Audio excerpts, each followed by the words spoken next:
Guys, this is a little bit of a different review because I've managed to rope my husband in to come film for me because I can't do this every time, guys. It's scary to get out in a vineyard. There could be snakes and stuff. So this time, though, I'm going to do it because this car is pretty special. It's a pretty special moment because it is the first time that Lexus has brought the GX into the country. Okay, that was a leaf behind me. Do you see why I could not be filming here by myself? I would have shot into this car and driven off. Anyways, we already know the beautiful RX and the electric. Guys, I've had to cut and start again a few times because the license plate fell off. I mean, my husband's got one job. Anyways, we have seen the LX, we've seen the beautiful RX, and then of course you've got the UX and the NX. It's a lot of numbers or letters to remember. Anyways, GX 550 is here. I'm in the SE, which is like the luxurious model. So this is the third generation GX, and it is the 550. This is the SE model, but again, first time in South Africa. So let's have a look. So we first saw the GX, well, we didn't really, it was overseas in 2002. And since then, like 500,000 of these bad boys have been sold. Back then, like the first one, it came with like a 4.7 liter V8 engine. And then the second generation, they were like, oh, let's, make it more efficient. And so put a 4.6 liter V8 engine in there. So same age difference. But this now has a 3.4 liter V6 engine, turbo petrol under the bonnet. It is actually a detuned version of the Land Cruiser 300. But the performance numbers come out at like 260 kilowatts of power and 650 newton meters of torque. Guys, that will let you win a Dakar rally, okay? Because the Hilux won the Dakar with that engine, those performance numbers. So what a win. It is a win. It was a win. What an idiot. Now, some might say that this is not it's like maybe just like a really expensive version of a Prado. But I can tell you that there's a noticeable difference in the sort of refinement and certainly the luxury, but just from the engine point of view. Like, it is more powerful, it's smoother, it's really a beautiful engine. Some have called it creamy, which is really not my vibe. I don't think I enjoy using that term for anything but maybe chocolate or baking or something, like a dessert or something. Creamy. Oh, I can't even say it now, it makes sense. It sounds weird. But this slick 10-speed auto is buttery smooth. So yeah, I added in my own food analogy, thingamajig, whatever that's called. Overall, like I say, it's like really powerful enough. If you want, you can pop it into Sport S Plus mode or whatever, and then it really gives you that added acceleration, etc. I don't know if it's necessary all the time, because this can overtake like a doddle.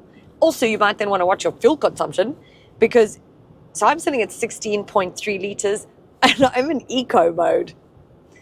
I was in Sport Plus for a little bit, so that's kind of thrown things a little bit. It's just something maybe to consider if you're going to be, overlanding.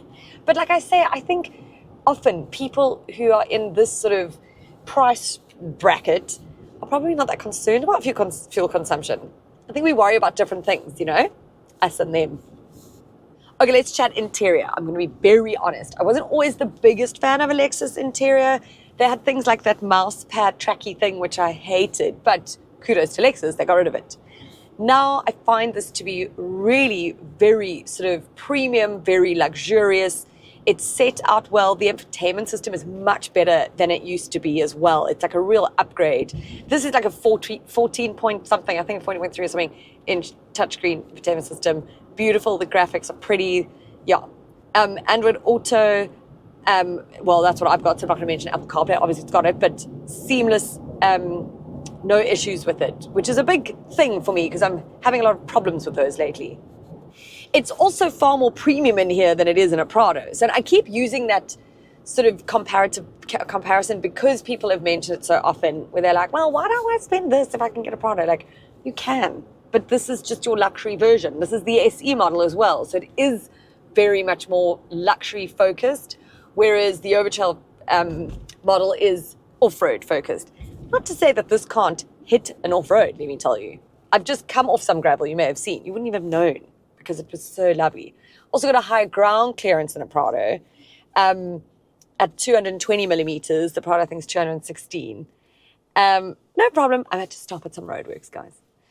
Very lovely lady who stopped me. Very smiley.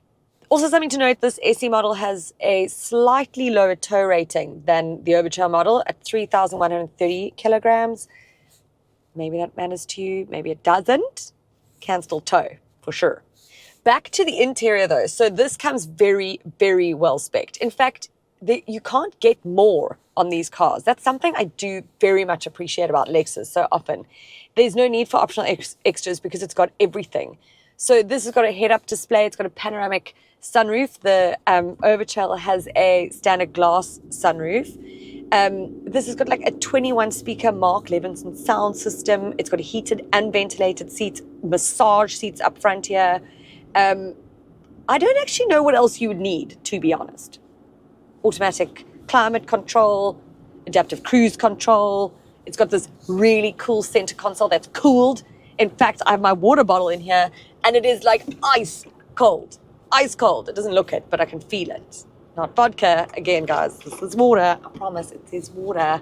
I think they had to put water so big on that because people were concerned. Also, I'm going to climb in the back here because I want to make my husband film all of that to show you how spacious it is. This is the 7-seater. The SE model is a 7-seater. And really, it is uber spacious and very comfortable. Again, it's got like that very luxurious feel. You know you're in a fancy pants car. Let's see how these seats work. Hey!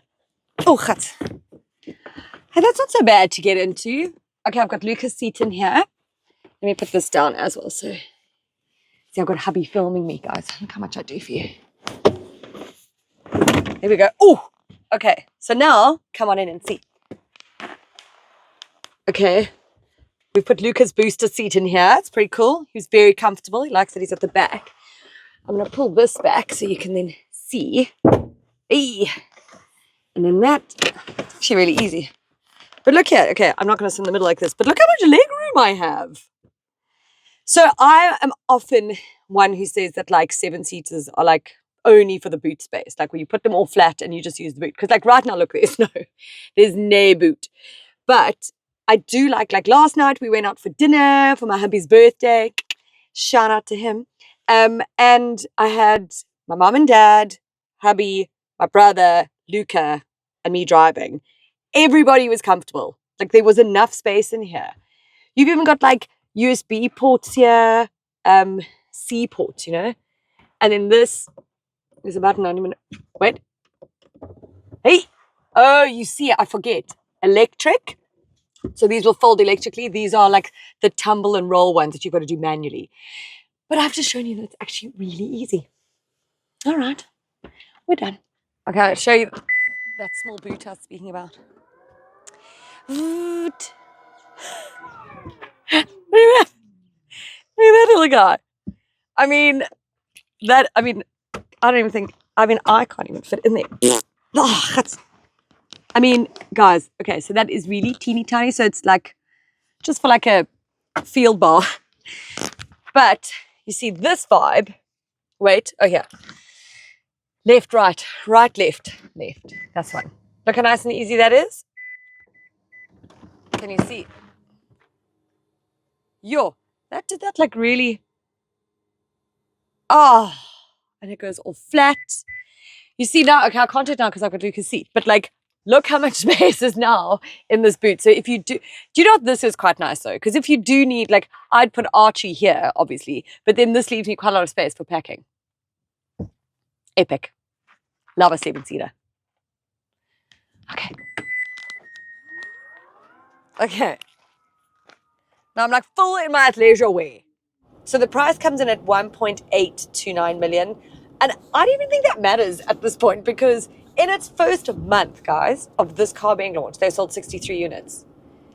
They don't need my help in selling these, I don't think. And yes, that's like the first month. And I think they're probably averaging more, or they're aiming to average about 40 units a month. But that's still massive. Where are these rich people that I'm not friends with and should be? Maybe they can buy me one of these. Do you know? I think Lexus has made a really smart move bringing this car in. It just ups the level so much in terms of luxury. And I kept saying that word in this review. There's a lot of luxury being used, but it's sort of the epitome of this car. And I think it's for a customer who wants just that little bit of added extra than a Prado offers. Do you know, like just a little bit more elevated in everything, just about. And if you want to be hardcore off-roading, then you go for the Overchill. Like the SE is like, you can have this as your everyday drive, in and around town, doing the school run, doing the grocery shops, and then going around weekends and feeling like the fanciest person on the planet. Okay, maybe it's a bit extreme, okay? But you know what I mean. Also, just in case you want to know, and I haven't said it, it's got a 7-year, 100,000 kilometer maintenance plan. I never really mentioned that in my reviews. It's probably something I should. Maybe I just put in the description below. It is important though. Tell me what you think. I'm going to put it into Sport S Plus.